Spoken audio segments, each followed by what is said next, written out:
Okay, been in business going on 34 years. Big business word, big sports word, motivation, okay? So today we're going to be talking about fueling success, the power of motivation in business. So the first thing I want to talk about is, how do we define motivation? Because motivation is, it seems like it would be, high energy, consistently. That's probably a good definition. But there's many different definitions of motivation, and here's just a few. The inner drive or desire that prompts individuals to set goals, persevere toward achieving their objectives. Great definition. Another definition, the psychological force that energizes and directs behavior, influencing decisions, effort, and the determination in pursuing goals. Another great definition. Lastly, the fuel that propels individuals to overcome obstacles, maintain focus, and stay committed to their aspirations and tasks. Boy, I like that one too. Now, here's mine, which is borrowed from, unfortunately, a deceased hero of mine, Robert W. Taylor. He was an evangelist, and his definition of success, which I have adopted today, is inspiration to action. In other words, you've got to be inspired to act. When you're motivated, you better be inspired to act. And we're going to talk about a couple different things today of how to keep our team motivated, what's that look like, and how we should stay motivated as well. Because if we don't, as business owners, eventually our business will slowly decline and crash and burn.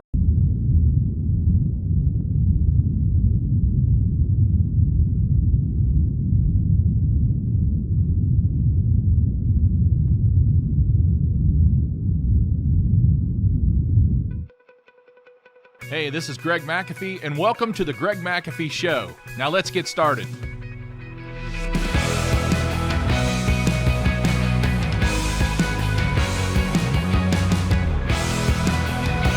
Okay, welcome back to the Greg McAfee Show, where we discuss steps to successful entrepreneurship, how to take your business to new heights, and ultimately follow your dreams.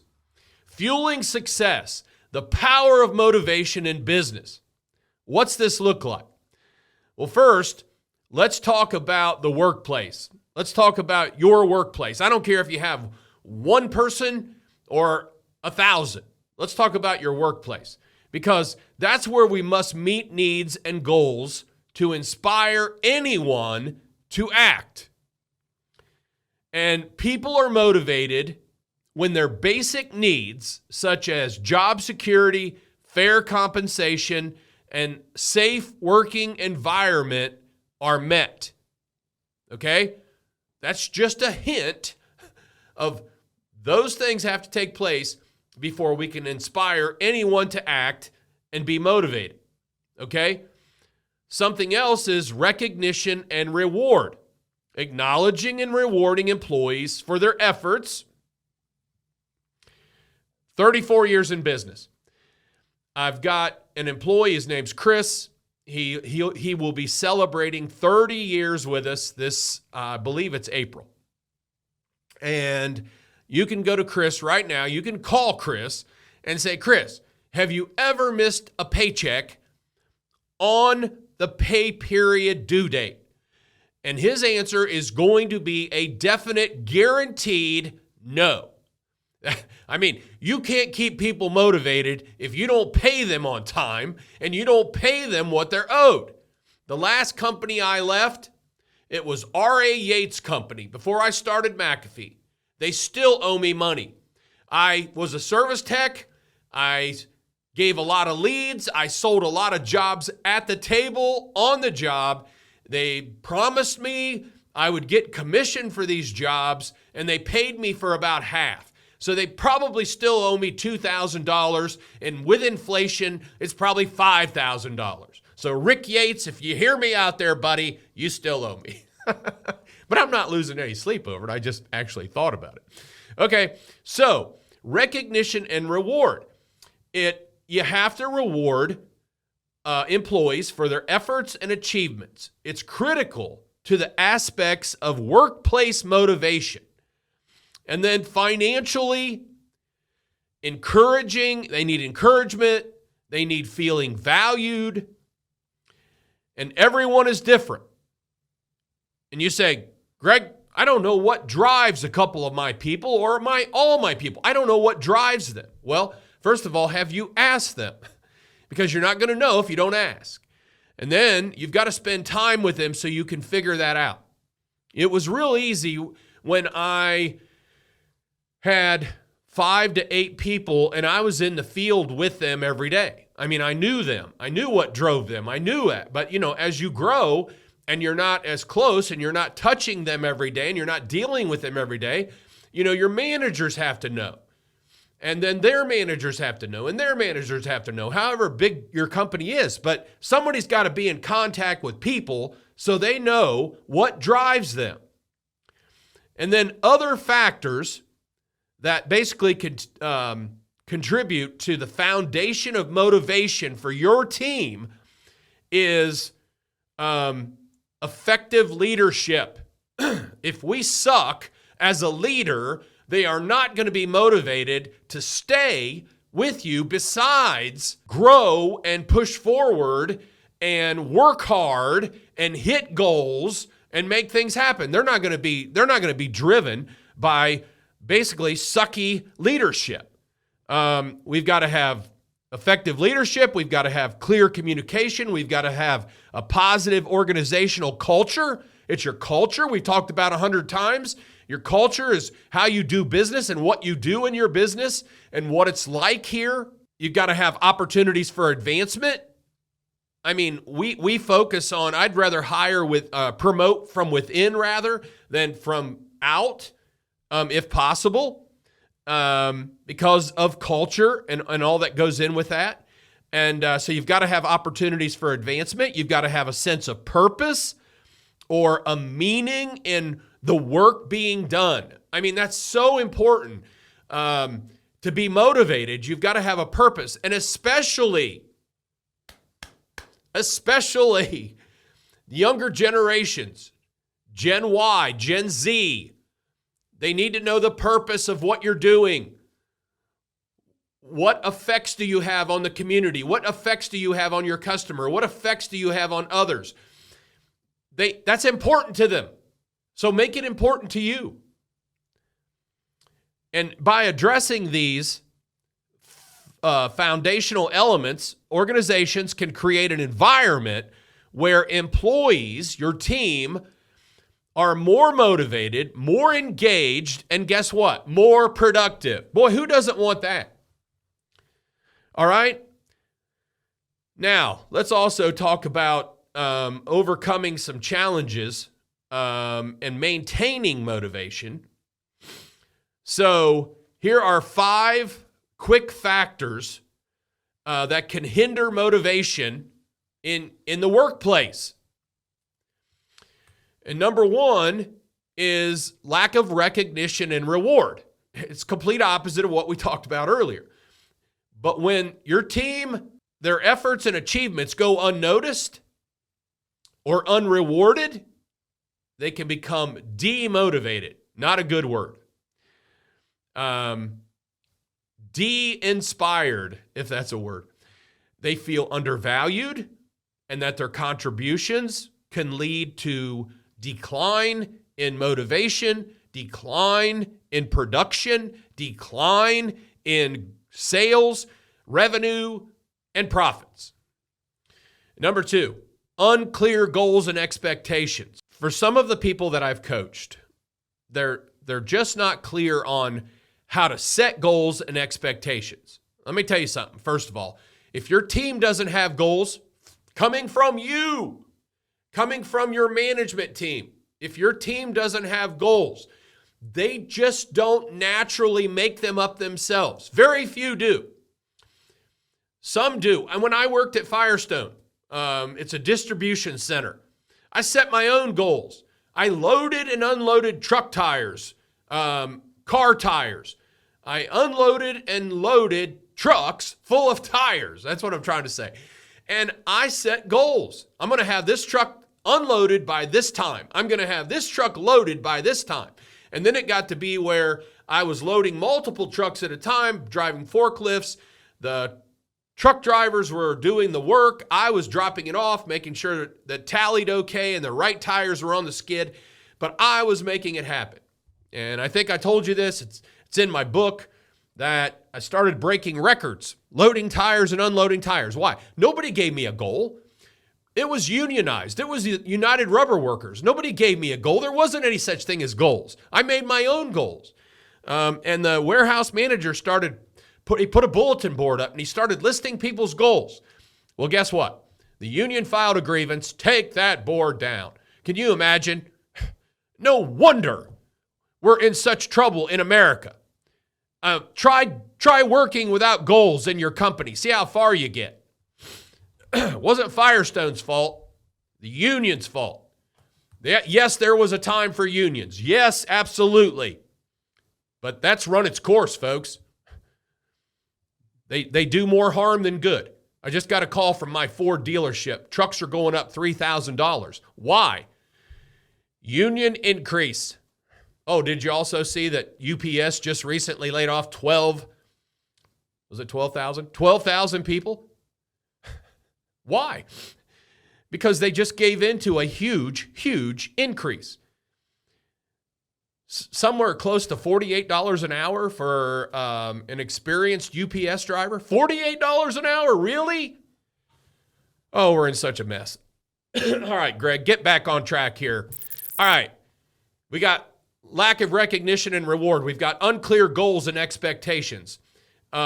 Without a clear understanding of what is expected of your team, they will not be motivated. They will struggle to find motivation. And then number 3, poor leadership and management. Man, this will take you down so fast. Ineffective leadership, micromanagement, unsupportive management. It will erode motivation. It will erode being inspired, which will erode any action. Boy, that's good. Number 4, lack of opportunities for growth. When employees perceive limited opportunities for advancement or skill development, their motivation may decrease. Well, it will decrease. They want to know where they can go in your company. They want to be trained better than anyone else. I mean, I don't even know how many, I would say hundreds upon hundreds upon hundreds of hours of training a year to make sure we know what we're doing and we're the best. We want to be the best. And a sense of stagnation in their career can be demoralizing. They do not want to be stagnant. They need help. They need help setting goals. They need help driving them. Find out what drives them. It's our job. It's our duty as leaders to help our team grow as high as they can grow. I tell them often. I meet with new guys often. I say, I hope this is a place where you can make more money than you've ever made in your life. And we have many in our company that can say today, I am making more money than I've ever made in my life. And some of them have worked other places, and some of them are 40, 50 years old. They're making more money here than they've ever made in their life. Why? Because they have value. They've been trained properly. What we do right. And many other reasons. And they've earned it. I mean, they've worked hard. All right, number 5, toxic work environment. Ooh, a negative or toxic work environment characterized by conflicts, favoritism, or bullying will definitely hinder motivation. Such an environment will lead to stress and just basically disengagement. We're out of here. Go find a better place to work. All those things are ridiculous. That doesn't mean you won't have issues or problems in your company or anything like our disagreements. You know what I mean? Disagreements are healthy in many ways. It just means, if you're negative and toxic, you shouldn't be in business anyway. Just be a one-man chuck in a truck and don't hire anyone. All right. Now, that's that. And now I want to talk about motivation in entrepreneurship, because this is extremely important. Most entrepreneurs are pretty motivated when they start out. They start out with a high drive. But then things happen and they're not growing as fast, and they've had problems, and they've done some things wrong. They've made poor decisions. They've spent their money. And now what? Right? We must know business motivation does not last on its own. Write that down. Business motivation does not last on its own. We must feed it. We must feed it. Bob Taylor, Robert W. Taylor, my hero, he used to also do some motivation. He preached. He was a preacher, evangelist. He traveled. He preached. I found Jesus under his ministry. He preached at a church I went to. I wasn't a Christian. I went to it, and I got saved. I went to the altar and accepted Jesus in my heart and started believing in him and living for him. So he is one of my heroes for sure. And he used to also speak for large insurance companies. He was a, quote, motivational speaker too. And he said, I used to stand, as people were coming in the room, hundreds of people were coming in the room, and some of them have heard him before, and they would give him a high five and say, "Pump me up, Bob, pump me up." And he would think, who's going to pump the pumper? Okay, guess who? We are. We are the pumper. We're the pumper of our company, and we have to pump our own self up. So guess what? We must feed it via mindset, AKA how we think. AKA how we think. We have to continue to think positive, optimistically. We have to think positive. It's so important as a leader. And we must read good, positive business things. We must hang around good, positive business people. And we must stay filled up with good, proper, positive fuel, okay? Remember, who's going to pump the pumper? We are. So I'm going to share a few books. We'll put them up here in the corner. Book number one, these are my 3 or 4 books here that I find extremely motivating, and if you've not read them, I challenge you to read them. Number 1, Good to Great. Excellent book. Number 2, talked about this a few weeks back, Atomic Habits. Great motivational book. Number 3, Start with Why. Start with Why. Great book. And one of my favorites, old favorites, Rich Dad, Poor Dad. Just good book to read. Good book to have your kids read, teenagers read. They have versions for teenagers and children, and it's just a good motivational read. So those are the books that I recommend. Help feed you, help keep you motivated. Now, lastly, here are some common sources of inspiration for business owners that you need to hear. And we're just going to touch upon these quickly, but grasp it, run with it, read about it, look it up, learn more about it. If you're running out of fuel, which we all do at times, if you're running out of fuel as the business owner, your whole team will eventually run out of fuel. Okay? You're the pumper. You have to keep your fuel truck full. Okay? You're the pumper. Your team is depending on you filling their tanks too. Now, we can't fill their tanks, meaning we can't make them happy all the time and all that kind of stuff, but we can do things that help keep them motivated. That's our job. All right, number 1, personal values and mission. That inspires me. We're inspired by our own personal values and our sense of purpose. And we may be driven by a desire to make a positive impact on our community, in our industry, and eventually it could change the world. Remember, Steve Jobs, those that are crazy enough to think they can change the world end up changing the world. All right? So my personal value, is my relationship with God. That drives me. Coming in early every morning, early. I get up at 3:50 a.m. every morning, and I'm in here by about 4:45, and coffee in hand, Bible in hand, personal value, filling my tank with God's word motivates me. Number 2, customers and market needs. Understanding the needs and challenges of our market, our target market too, by the way, can inspire us to develop innovative solutions and products that address needs efficiently and effectively. Number 3, mentors and role models. You know, you got to have them. I talk about having a board of advisors, mentors, good friends, coaches, good business coaches. Don't hire a business coach with a bunch of hype. Hype will get you nowhere but waste your money. So you got to have role models. You know, you got to have mentors.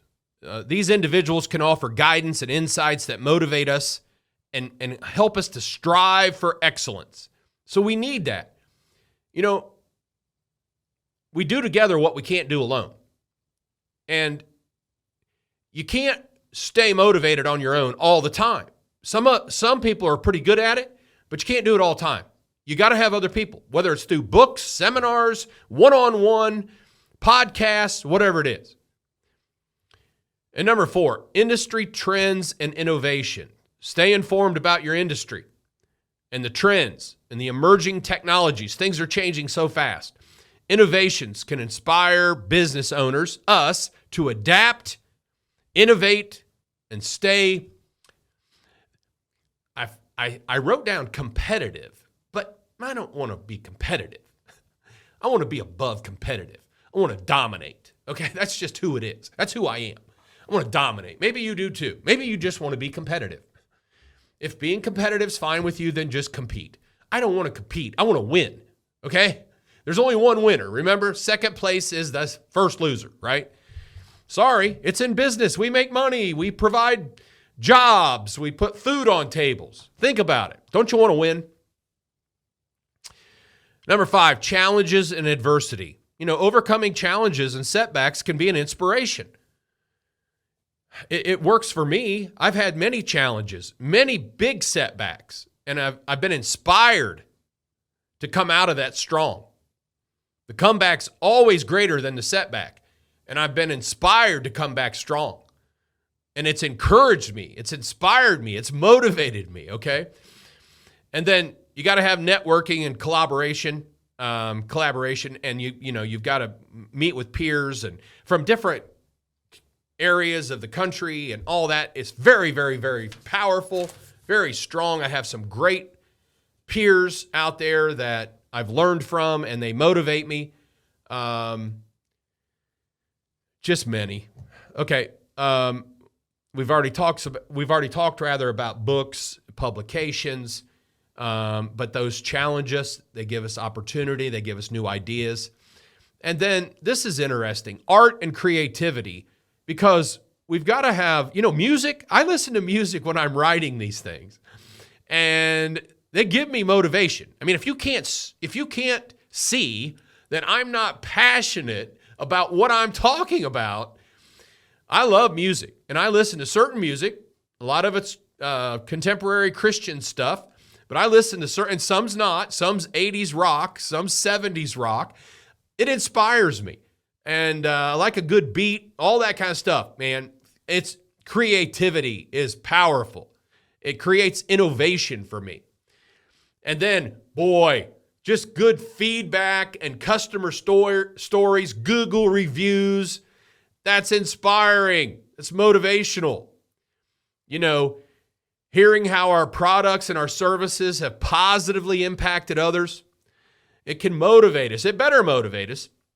And it better motivate your team. If they might not even know about it. I mean, how many of your team know there's Google reviews out there and you've got a Google account? I mean, for some companies, people are not informed of that. And they should be. It's all about this, what I'm talking about today. Informed people make better decisions. Keep your team informed. Everything matters. And lastly, personal growth and learning. Boom. Personal growth, continuous learning. It's inspiring. And as business owners, for goodness sake, we need to acquire new knowledge and new skills. What got us here won't keep us here. What worked 5 years ago will not work today. If we don't, then don't be disappointed that our team doesn't. Leadership is influence. It starts at the top and trickles down. If people seeing you do it, they will do it. They have a better chance of doing it anyway. If you're not doing it, it's not going to happen at all. Very, very rarely does it happen without the leader making it happen, okay? Or his leadership team making it happen. Some leaders got to make it happen because very few people are going to start their own goals and make things happen on their own. It's very rare. If you've got those team members, go. Call me and share how you're building those types of people. I want to know. All right. So, hey, hope this helps. Went through a lot of things today. But man, I was motivated by it. I was inspired to act and write this and share it with you. So please let us know on the likes and on YouTube, on the every other format that you watch our podcast on. Please let us know that this inspired you to act. Okay. So before we wrap up, if you're watching on YouTube, don't forget to like and subscribe. You can also support this podcast by rating and reviewing on iTunes or your preferred listening platform. Keep listening. I'll do my best to inspire you to act. And don't forget to follow us on Instagram and Facebook at The Greg McAfee Show. No spaces, no underscores. Be sure to tune in next week, and I'll have something motivating for you. As always, thanks for listening. Carry on. God bless. Make it a great day. We're not guaranteed tomorrow, so make this one your best day.